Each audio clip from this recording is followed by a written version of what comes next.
So welcome this evening to the weekly Dharma Gathering. My name is Ashley Dinges and I'm one of the co-founders and hosts of the weekly Dharma Gathering. Tonight's session will be led by my friend David Perrin and is titled Don't Drop Me, Story versus Storyline.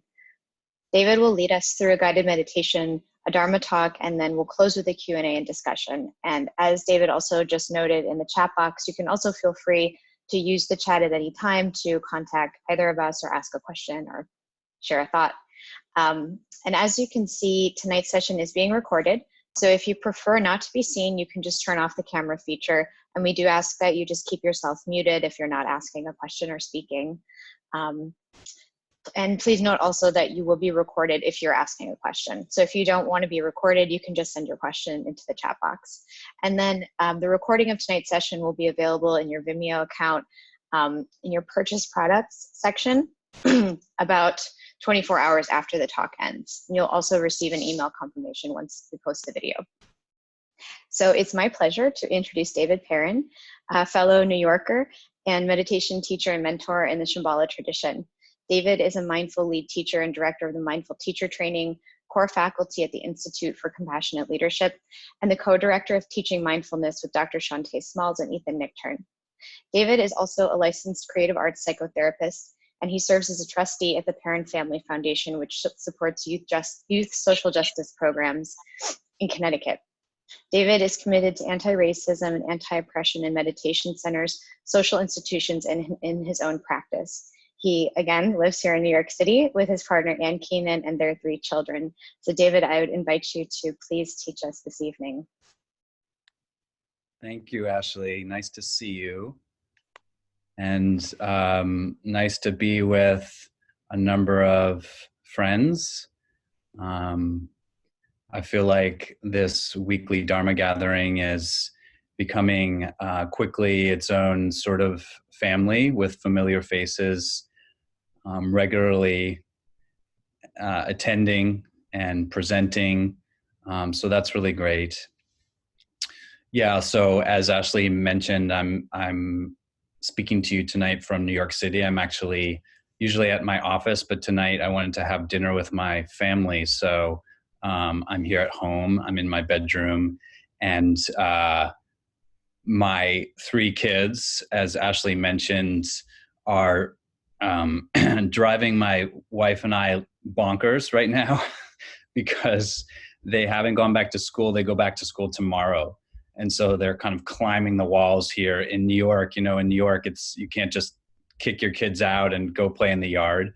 And so we're all ready to have them back in school and looking forward to that.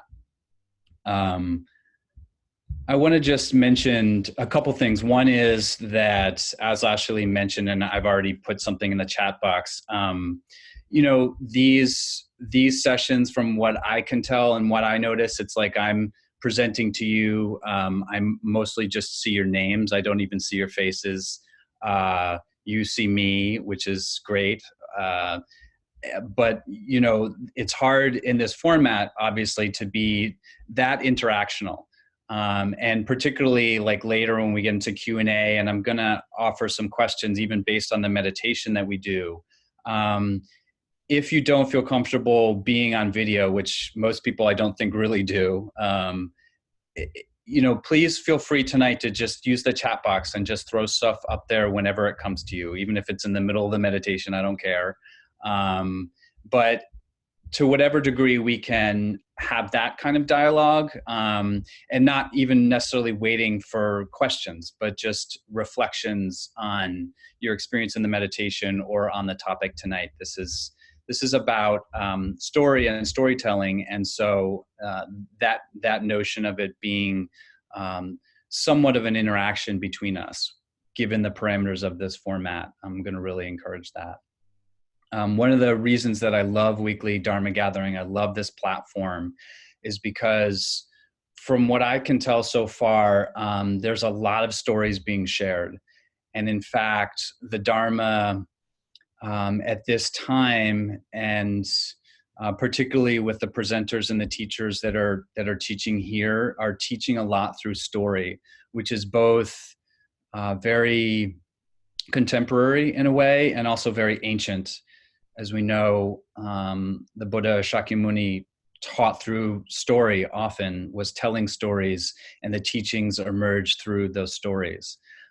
So I want to share some ideas that I've been thinking about tonight. I by no means have a kind of definitive answer about this notion of when story becomes storyline or vice versa, but I thought we could start out tonight just exploring in our meditation vis-a-vis sort of contemplative practice. So I'm going to offer you some questions to contemplate on. So we might find some notion of shamatha, peaceful abiding within that, but then move in and out of contemplation, out of using thoughts and imagination and images and whatever comes to mind to relate to our stories, I guess you could say.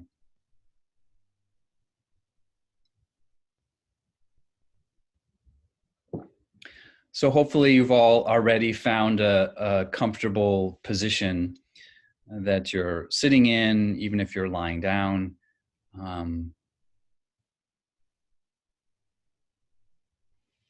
We'll just start out by feeling into that position, that posture that you're in this moment. So that means really simply noticing the point of contact between your body and then whatever's supporting it. So if it's a cushion that you're sitting on, if it's a chair, if it's a couch or a bed.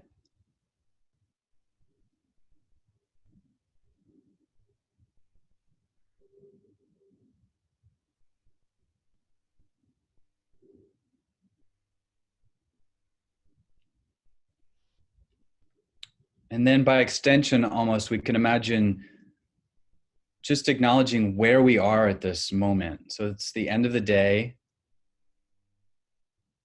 for most of us. If you're watching this later, it may be at whatever time in the day. The question is still relevant. Where am I in this particular moment? And you can be quite concrete about that. See if there's a few different ways to answer that question. I'm in this room, I'm in my apartment or house, I'm in this neighborhood or this city. So contemplating, where am I?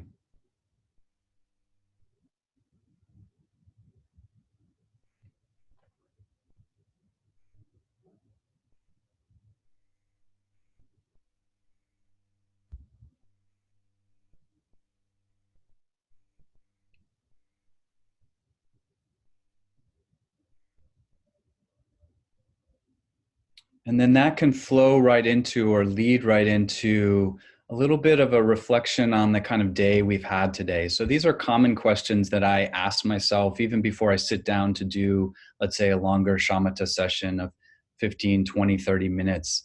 I start with these check-in questions. Where am I? And then how am I doing is the second question. So that's really a notion of how am I feeling? How's my body feeling?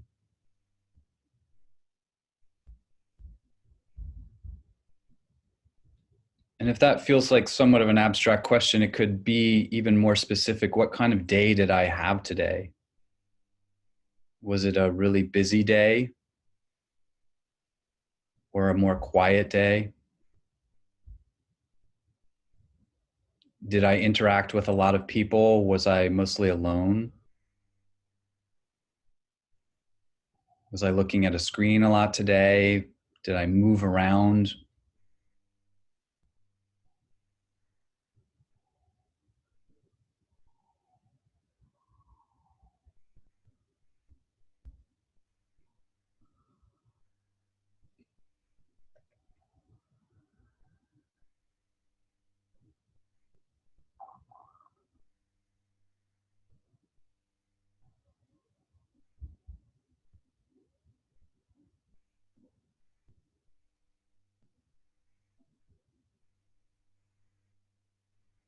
And that might lead into, so how am I feeling now? Am I tired?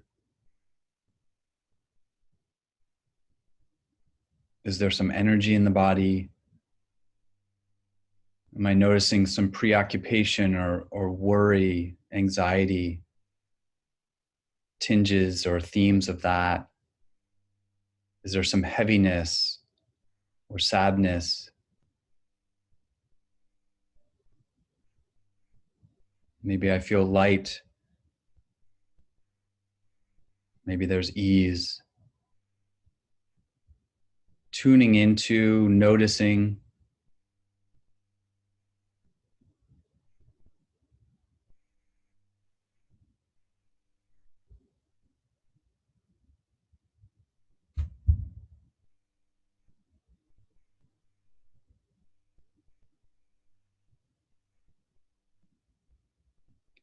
Breathing into whatever the sensations that are there. So this is drawing the breath into our experience, mixing breath and our experience. So we're not leaving our experience for the breath,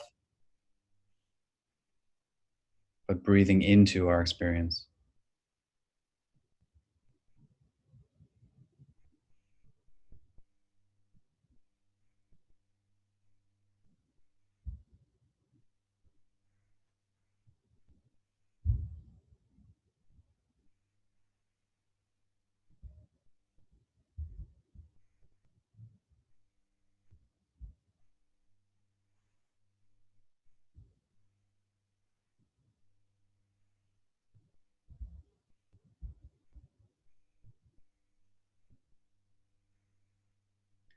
And noticing when the mind, what we would say, wanders, something unrelated to what my experience is in this moment.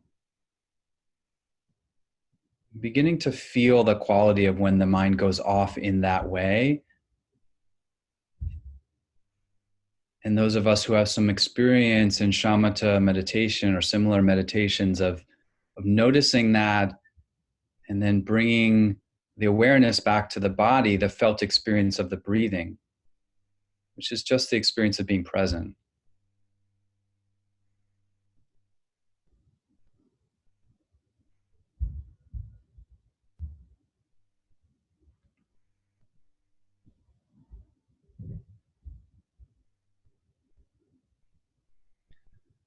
And so we're going to take our contemplation a little bit further, not only where and how am I in this moment, but where am I in my life right now? And that could be answered different ways, you might say, but it's kind of like,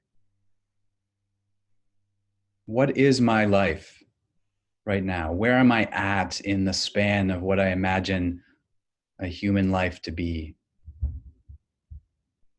What phase of life am I in?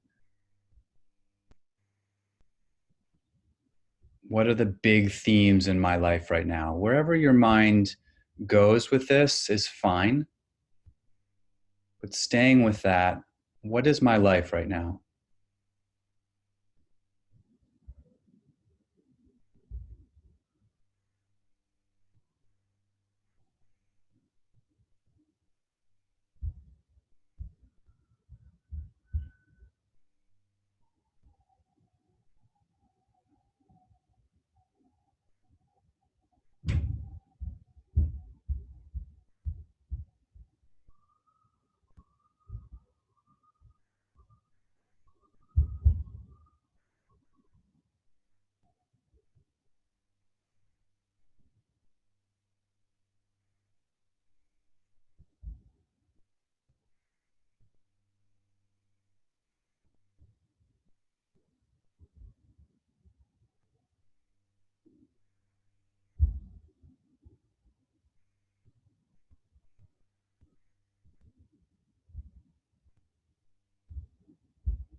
Noticing where the mind goes.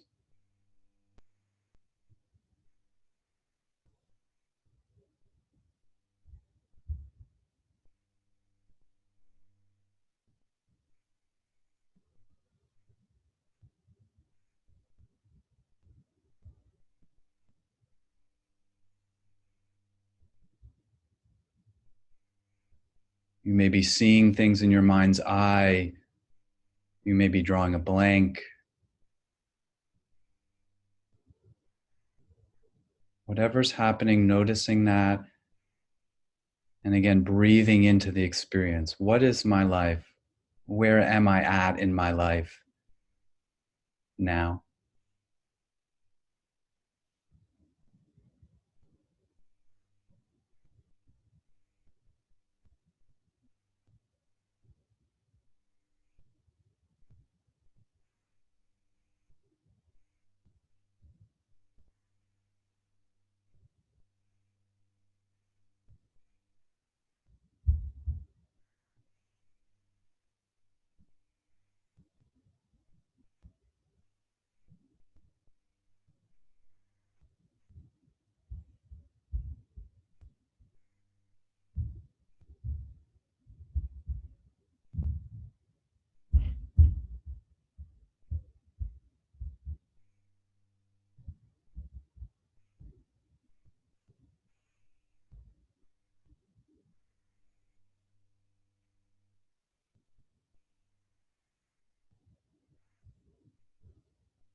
So noticing where your mind is,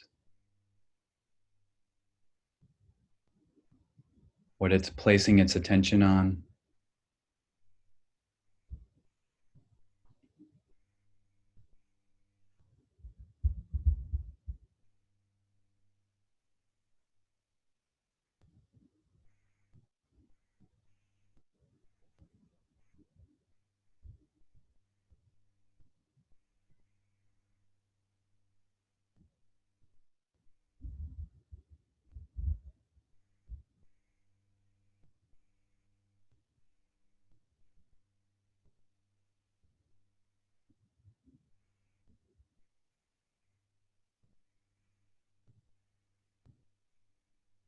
Noticing any feeling tone that has arisen. So again, whether it's feeling of well-being, confusion, uncertainty, resentment, happiness,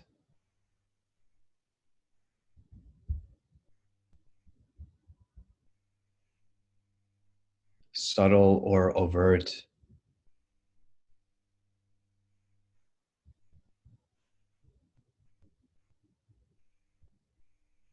Where am I at now in my life?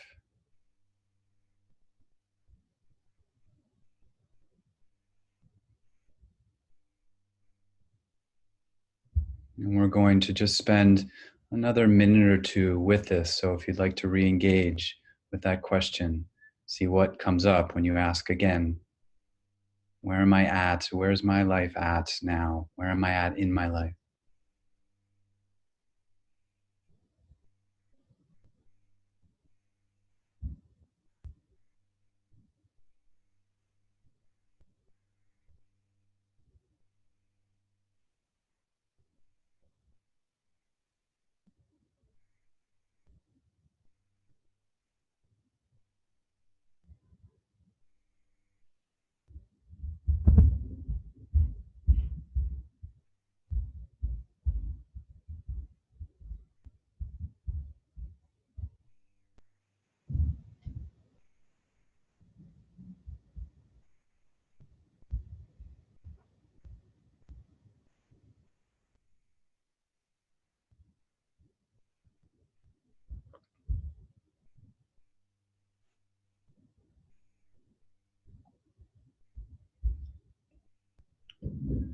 Noticing the breathing and allowing whatever's been moving around in our head to imagine that just lifting or falling away a little bit, and spending this last minute or so of the meditation really feeling the body breathing. So again, not leaving our experience, but breathing into our experience. The breath and the body and our experience working together.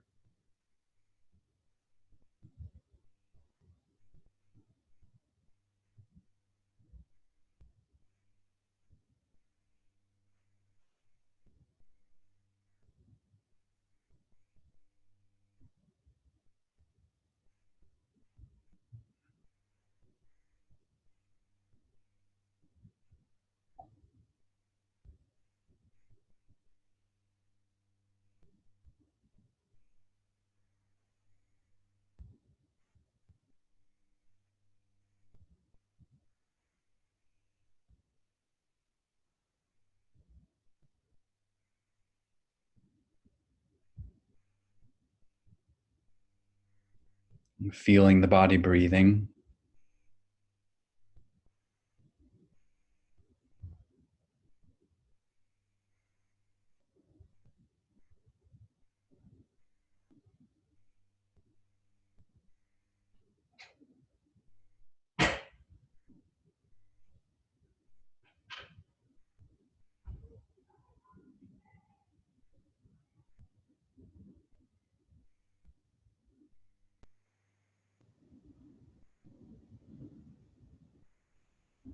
And as we begin to close, just acknowledging that experience, that way in which we are being with ourselves.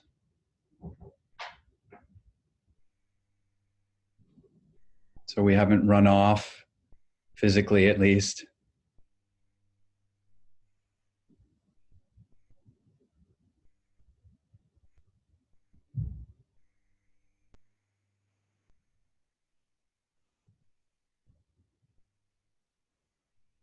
And that counts for a lot, actually. So if your eyes are closed, you could slowly and gently open the eyes, kind of noticing surroundings, coming back into the space you're in. And I'm going to invite us for just a couple minutes now to reflect back on what we just did and to ask ourselves, what did I notice in that meditation, in that contemplation exercise? And a more specific prompt might be something related to this notion of, was there, if I was to kind of analyze almost a little bit, or as in my reflection, could I notice when I was with the story of my life? And then could I notice when that shifted into storyline? And so I'm going to give a little brief description of that, but just curious your thoughts. Story is kind of what's true for me. And storyline is more this quality of like the chatter mind, the gossip, the telling myself things about my life or about other people.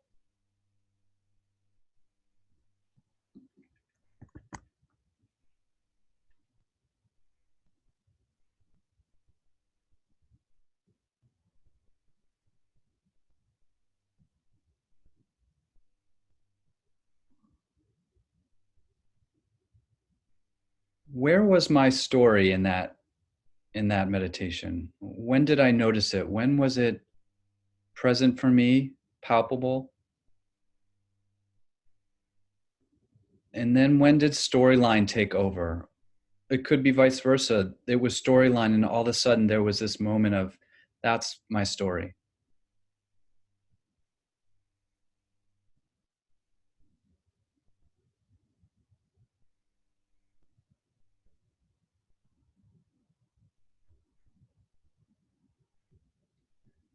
Great. So I was going to ask, Endon, you're ahead of the game. I was going to ask if folks would be willing to share.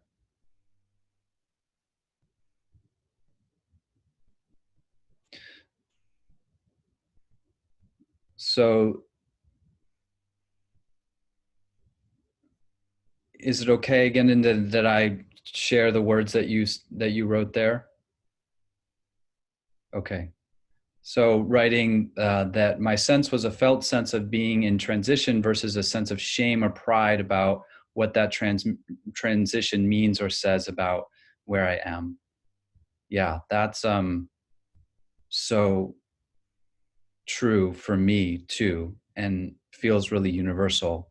Whatever the circumstances are, you're mentioning specific circumstances. Um, but that notion of like what it's actually really like to be in it, and then what the commentary is, or what the internalized sense of inferiority or superiority, depending on what our circumstance is, that arises kind of like in contact with that, or, you know, here's my experience, and then these are the thoughts that begin to attach to it to do whatever they do. And I won't say what that means for you, but feels very true for me. What about others? How were you able to um, notice, be in touch with story versus storyline?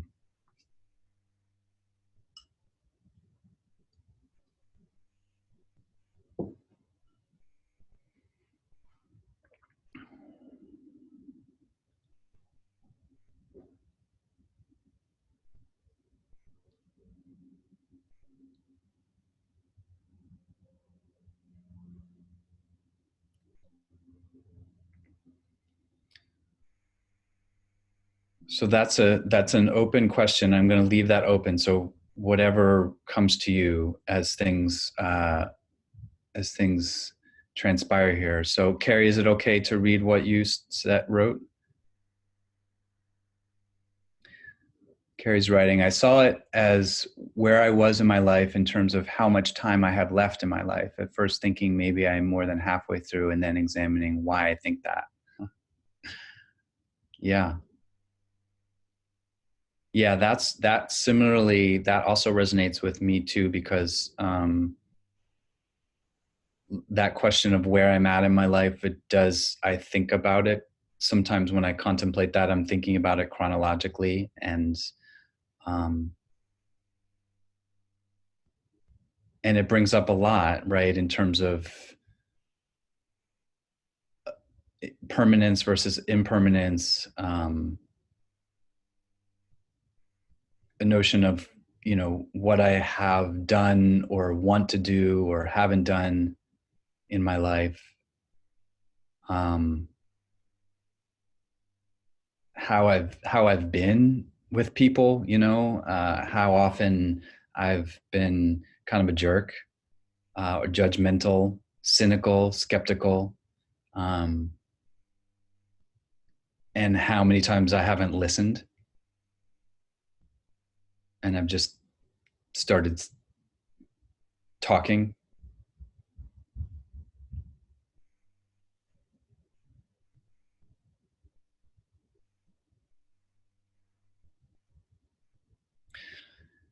So um,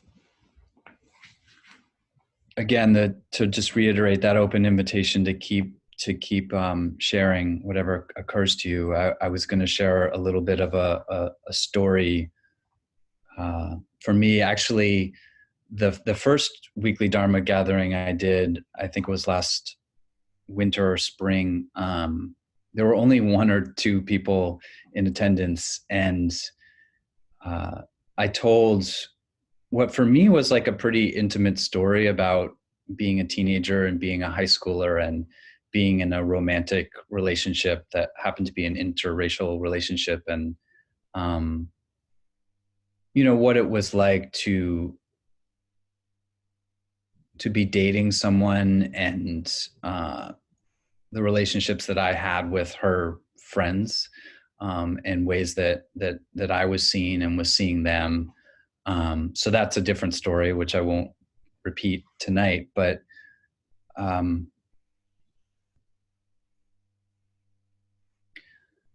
I just, I guess it was a couple days ago, I went to the Statue of Liberty in Ellis Island, which, if you're a New Yorker like me, chances are, and you've lived here, the longer that you've lived here, probably you've never gone to see these places, which I had never gone. And the only reason I went was because we had some out of town friends. So I went out there, and it was like really rainy the day that we went. And I didn't, sometimes like not even knowing what is the difference between Ellis Island and the Statue of Liberty. They're not the same thing. So we went up the Statue of Liberty, and it was super rainy, and half of my family was not in a great mood. And so there were a lot of emotions going around. And then we went to Ellis Island, and, Ellis Island was a place that starting in the, I think 1880s or so, was a place where, as we know, the popular story that many immigrants came to this country. I have some family from Poland that came through, and I'm still not totally clear whether they came through to Ellis Island or to another port. But I was really imagining them, and actually we found our last name. So we were with our kids, and we found our last name. There's a wall outside of the buildings of Ellis Island that lists all of the names of the people that came through over the course of the history of it. And we found a name that was, the name is Pochilski, actually. And that was my family's name, but my grandfather had a brother who was going to be married, and the person that this brother was going to marry said she wouldn't marry him with the name Pochilski. It sounded too much like an old world Polish Jewish name. And so not only did this brother of my grandfather's change his name, but the whole family, all of the siblings, changed their name to Perrin.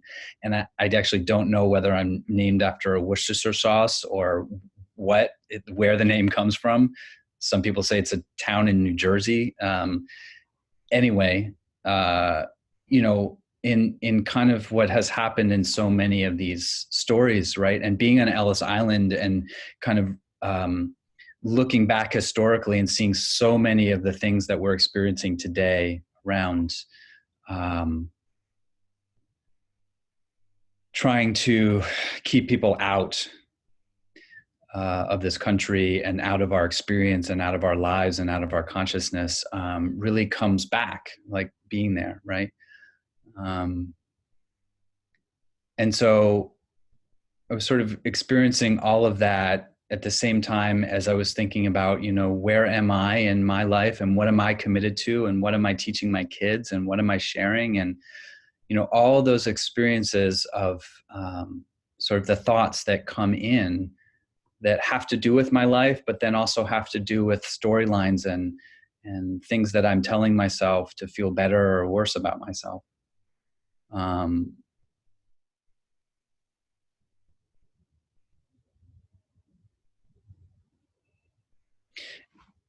And I think I'm just reading now what Bo Minjo wrote. Is it okay if I share that? And also Vic, I'll ask you too, is that okay to share? But Bomi Joe writes, my mind was filled with conversations, feelings of what I'm doing and how I'm doing, feeling lost and at the same time feeling confident. The voices and feelings became quiet, and I'm seeing myself standing on a path. That's beautifully said, really. I think that's very much what what my intention was in terms of evoking this topic is that, you know, sometimes when we go into the way I was taught meditation, and maybe a somewhat of a conventional way to teach meditation, particularly shamatha, peaceful abiding, is this notion that, you know, when you notice that you're thinking, you let go of the thought, you come back to the breath, the feeling of the breath. And there's this phrase that I've heard many times myself, we drop the storyline, right? Drop the storyline. Well, I can understand this notion of like wanting to be able to distinguish between the gossip, the fabricated, habitual, these voices, these chattering voices, often that we've internalized from other places, whether it's family of origin or socially, whatever it is.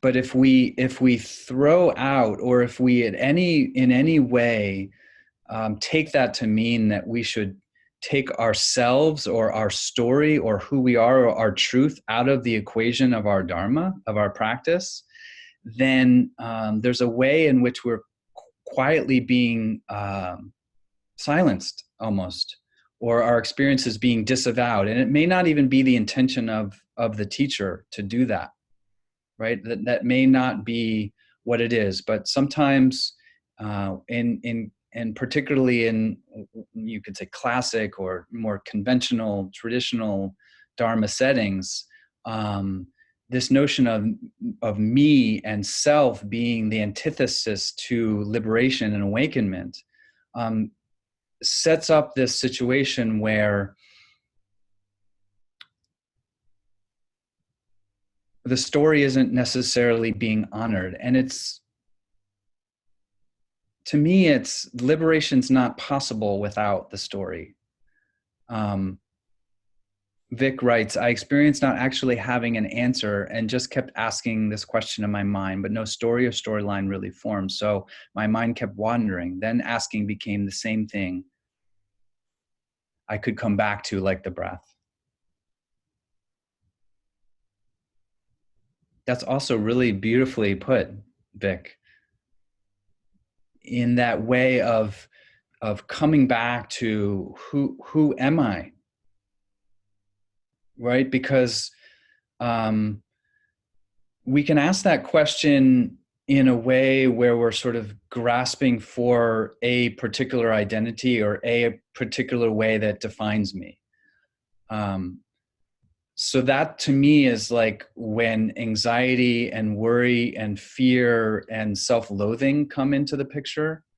Going back to that story about Ellis Island, it's the inheritance of a lot of, there's a lot of fear that's inherited, I believe, from that side of my family. I mean, these were Russian Polish Jews that were fleeing pogroms. They were fleeing persecution and coming to kind of like leave that behind, right? But in a sense, it wasn't left behind. And it's my belief that those traumas are passed on. So it feels important to relate to the notion of even the storyline, even the, like, what the things when fear comes up in my life around my children, around my community, when fear arises in my life and it seems to have all these different objects, and kind of like you're saying, Vic, when I can stand in that and ask that question of like, who am I now? And what is underneath that fear? And am I even afraid of being afraid? Coming back to that question helps me relate to the fact that I'm actually not defined by that fear. And even though I've inherited it maybe in some ways, it's not all of who I am. But I need to relate to that story. I need to relate to where I come from and who I come from, and the context that I'm alive in now. I was researching and came across the work of Leanne Bell, who is an anti-racist educator, and she published something called Storytelling for Social Justice. And she talks about 4 different types of stories. She talks about the stock stories as the first, the concealed stories as the second, the resistant stories as the third, and the emerging and transforming stories as the fourth. So from what I can gather of that, the stock stories are really like these standard narratives that oftentimes maintain a status quo, both for us personally in our lives, but also societally. So they're often where, the dominant or hegemonic narrative is playing out, and, it's sort of widely accepted by many people, particularly from that dominant perspective, and then it's like played out individually. So people just are regurgitating the same set of beliefs about what is true and what is not true, even if they have never asked themselves, and especially maybe if they've never asked themselves. They're stories that often are passed down to us, not necessarily so much out of wisdom, but out of like maintain. This is how one maintains or tries to stay safe. The concealed stories are what begin to undermine the narrative of the stock stories. And, it's interesting because the concealed stories, and this is the area where I think looking into story and storyline we begin to see these little quakes in what the storylines are. So that's the stock stories, the storylines, but the concealed stories begin to indicate something different that's going on, something where, if you talk about it racially, where there's a sort of differentiation that is actually not accurate. It's the stock stories don't hold. And that's often hidden in plain sight, particularly, again, from dominant, hegemonic, identified folks, people who are looking at the world from that way. And they're not so much concealed from people who are typically not included in that dominant narrative. But those concealed stories, as they begin to emerge and be told, and we honor them, we honor our personal story, we honor the stories and the struggles and the resistance of people who are defying those stock stories. That's when those resistance stories can become actually evolve into the emerging and transforming stories.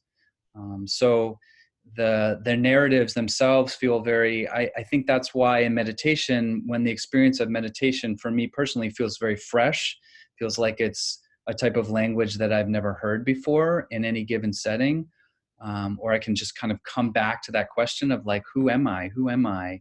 And there's not a specific answer. That is this emerging and transforming story that maybe is a bit of what's the hidden story is allowed to come forward. Manali, can I share your thoughts? Manali writes, my thoughts continued to replay moments from the past, trying to recreate the past and past storylines. And I found myself saying at the same time that I'm here in the present and my story has changed and I'm allowed to let go of the past and just be here with my breath. Again, that's really, it's so great and fun actually to hear you all reflecting on this question that I have been thinking a lot about, which is what it means to be a meditator and come to terms with these storylines, come to terms with these things from the past, which sometimes feel like they fit, but until they don't feel they fit anymore, or we're recreating something until it just actually doesn't work for us.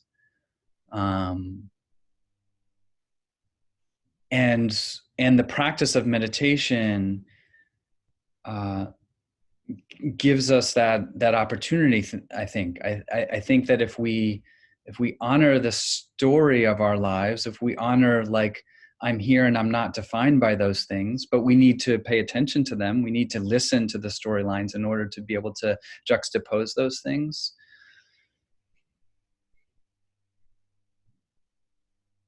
This is when maybe it feels possible to really do the work of liberation. I work a lot in the mindfulness space. I work at a mindfulness center. And, one of the main critiques of mindfulness these days is that basically the message is that people should just use it as a concentration and focus technique. You should drop the story and drop the storyline, all of that stuff, and basically just try to figure out a way to calm and cope with dysfunction and injustice. And that actually the source of our pain and dissatisfaction is really internally. So this is the critique of mindfulness as some people have expressed it. So that dissatisfaction just becomes pathologized. Being stressful just becomes pathologized and privatized in a way, and you should go to therapy and you should do this X, Y, and Z in terms of self-care in order so that we can all just get along in a world that is rife with a lot of social constructs that are completely dysfunctional and destructive. But I think that critique of mindfulness really comes out of this notion of that's the type of mindfulness. And if we're being led in that way, where we're being asked to disavow the story, let go of the story, not pay attention to our story, then yes, that may be true of that mindfulness. That's not the mindfulness that I practice or I teach. And so this is one way in thinking about story and storyline to think about, because many of you are teachers and you're already sharing. So I think for all of us collectively to reflect on how are we honoring and actually drawing forward the story, our own story and other people's story in whatever we're teaching, in whatever way we're leading. And what are the ways in which we're subtly kind of like trying to silence or shut that down, even if it's inadvertent, or even if we don't realize that we're doing it. There may have been messages that we've received, even from Dharma communities, that's what we're subtly or not so subtly doing. And again, as I said in the beginning, what I love about this platform is that I think it's singing up the stories of people. I think it's finally acknowledging that is Dharma, that is truth. What's just is what's true. And so it's our job to, within our stories, find out what's true and then see through a lot of the stuff that's obscuring that truth. But that has to do with really relating to our stories. I think the last thing I'll say before I open it up and see if you have any more comments or questions is that in the Shambhala tradition that I've been part of for the past 20 years, we have, as part of our teachings in shamatha, teachings around how to gather the mind. And because I'm a good meditation nerd, I made my own diagram. This is my own diagram of how to gather the mind. They're called the concentric circles. And it's hard to really read them, but basically I'll describe them to you. It goes from the outer circle of gathering the mind, has to do with exactly what we did tonight, which is thinking about our life. Where am I at now? What's my life about? And really contemplating that. From there, the next cycle, and actually they're really cool. They spin because it's got one of those things on it. I don't know what it's called.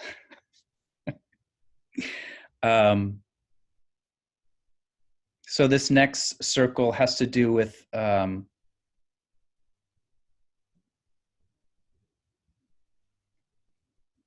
of engaging our shamatha practice, tuning into the vibration of our mind, noticing how our mind's at. The next one has to do with noticing emotions and energy in the body. And then as we move in, we get to discursive thoughts, subtle thoughts, and then the middle is peaceful abiding or calm abiding, shamatha. So there's a lot to be said about this, and a lot of ways to teach from this. The point is not that we move from the outside and it's just unilateral right into the middle. We find ourselves at any given point in our meditation thinking about our discursive thoughts, focused on that, focused on emotions and energy, or contemplating our life and moving around. Even in the sense, the idea of one session, we might feel that we're totally calm and peaceful, and then we might feel like we're completely embroiled in emotions. The point of this, and particularly for those of you who have seen this diagram before, I think the interesting thing vis-a-vis this conversation is that the only way that the peaceful abiding happens, right, this place where we feel centered and grounded and maybe fully ourselves, or really at home in our own body, is if we have this outer level of my life and my story. That in fact, my life and my story contains the peaceful abiding. That's what we can see from this diagram. That's what I'm beginning to see in this diagram, is that this contains this peaceful abiding, this shamatha. And that if we don't have this outer layer of my life, then there is no center. Without a fringe, there is no center. There's no mandala. There's no way of thinking about this as a mandala, a mini mandala, without thinking about our lives. So if we take away this layer of our lives and who we are, then how can we really rest in that peaceful abiding? So I'm just trying that out on you. This is a relatively new little thought that I'm having, but it's feeling like it makes sense to me. And I want to continue to keep working with it and talking about it. I'll pause for a moment here to see if you have questions or thoughts. Yeah, as Ashley mentioned, you can turn on your video. You can ask a question in the chat box, whatever feels comfortable.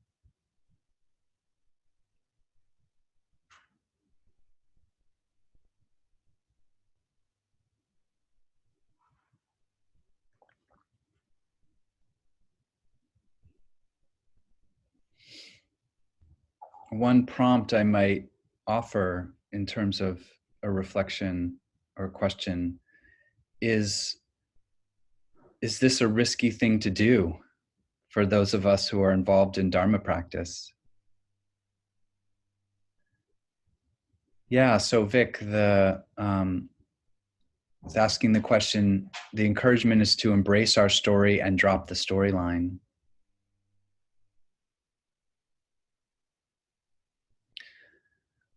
Yes, I would say yes. And I would say that before dropping the storyline, that we familiarize ourselves with that, where the story turns into storyline or vice versa. Do you know what I mean? So that, again, what I'm kind of advocating for is not necessarily just a carte blanche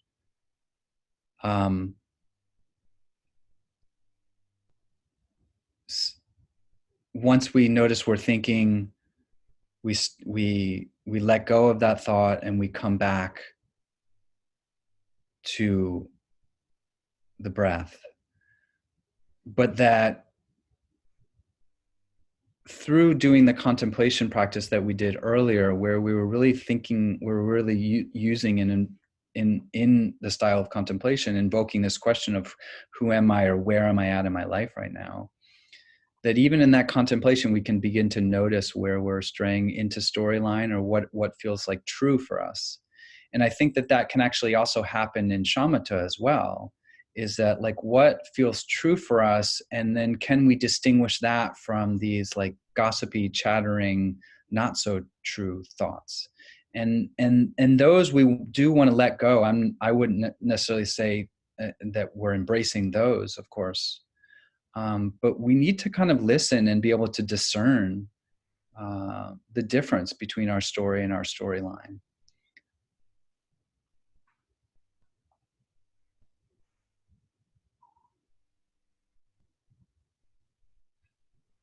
But as I was saying before, like the question is this a risky thing? I mean, we know from teachings on Dharma, I mean, you go right to the Four Noble Truths, like the cause of suffering is attachment. And well, that's an interesting word, right? Is fixation, maybe is a better word. Fixation on anything, but that fixation has to do ultimately with this notion of a self, or of a solidified uh, ego. Some people use that word, a solidified a sense of who we are that is fixed.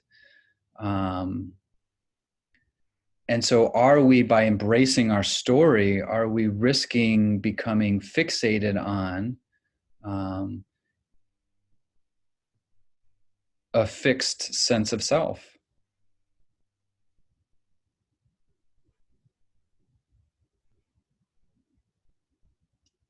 Would the teachers of the past be trying to strike me down with lightning bolts right now, is another way of saying that.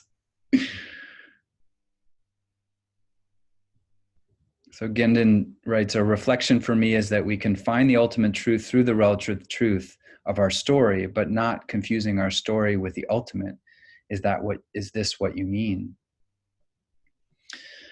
Yeah, I mean, absolutely what I mean. And I guess I'm really interested, and I feel that more and more of these teachings are the teachings that we're hearing now, whether it's from the radical Dharma teachers, or many others, like where's this differentiation between the relative and the ultimate?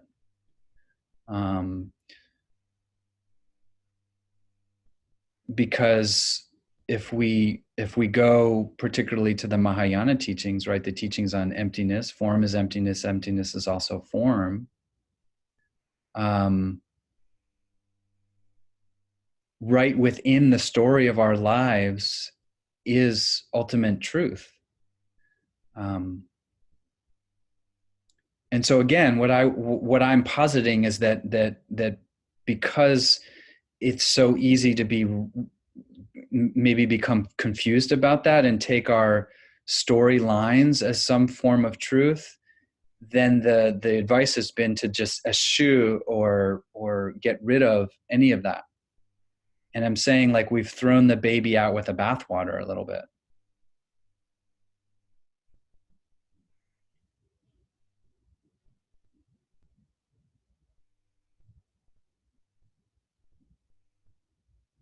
And is there a place in our practice, Gendon, where our story, what seems like relative truth, actually just very seamlessly merges into ultimate truth? I mean, this is what Vic was saying in terms of like coming back to this question of who am I or where am I? And a number of people were saying very, very similar things of just staying and being with, like, this is where I'm at in the path. And that presence, that kind of pure presence that emerges from just staying with my experience of who and where I'm at right now, without again fixing that or making that so concrete. Like, does our story, the story of our life, again, not so much the storylines, which is the chattering voices, but the story of our life, does that seamlessly merge into ultimate truth?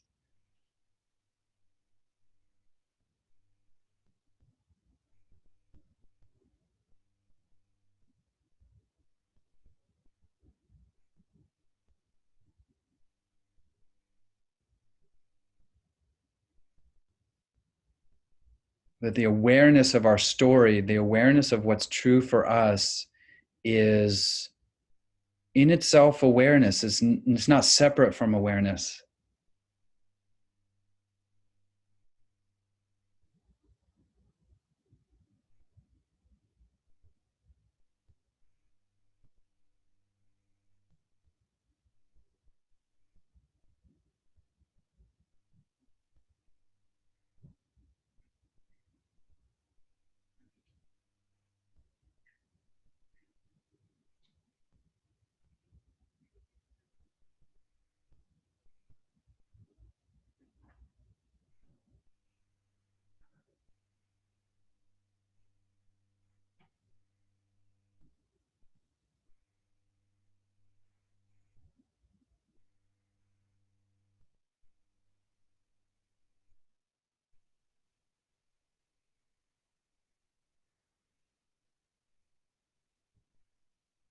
And Vic is sharing, yes, it feels like our story can evoke compassion for ourselves and those uh, who are with us, the understanding of human nature. That's so well said. Thank you. Um,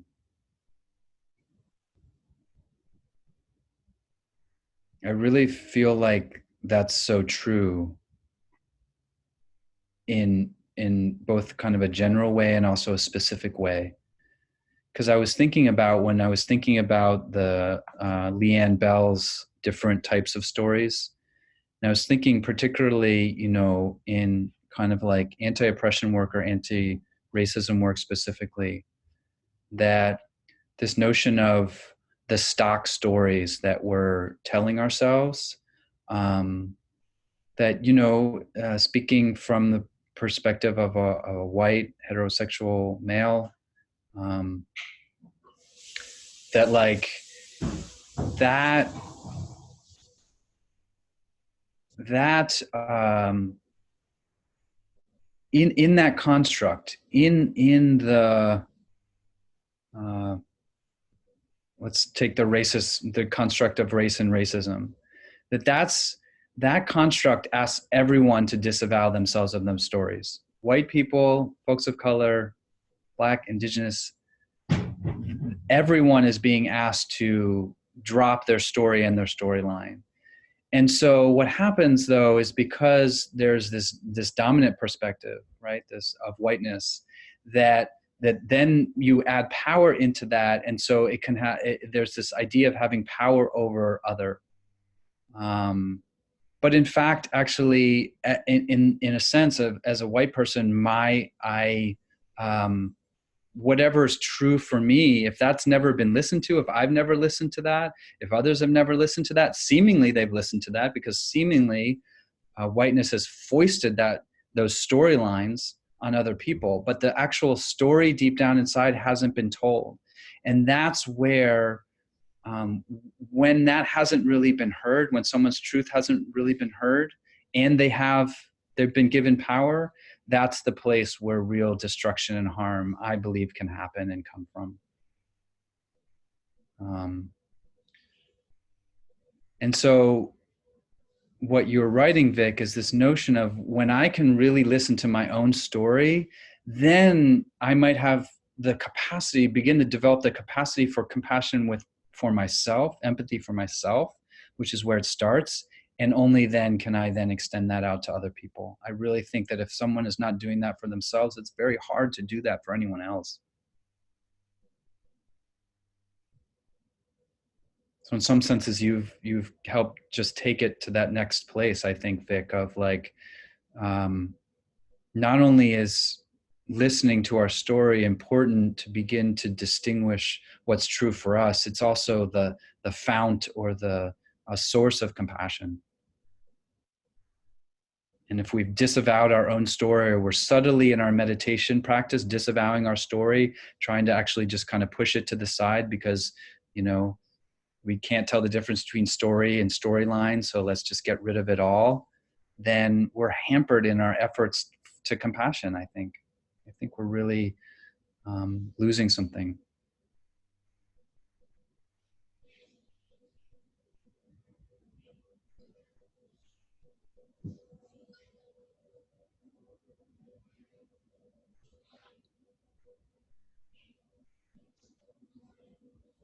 And then the little voice inside my head, maybe it's a storyline, says, yeah, but you know, this is heresy. Basically, you're just telling people to, you know, meditate on their egos, on their stories, on their idea of who they are.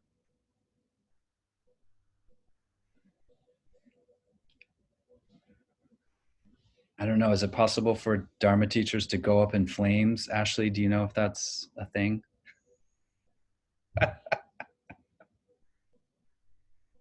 Yes. Okay. All right. Well, you know what? Because I love you all, I'm willing to take that risk of going up in flames for presenting ideas that maybe are way off the mark.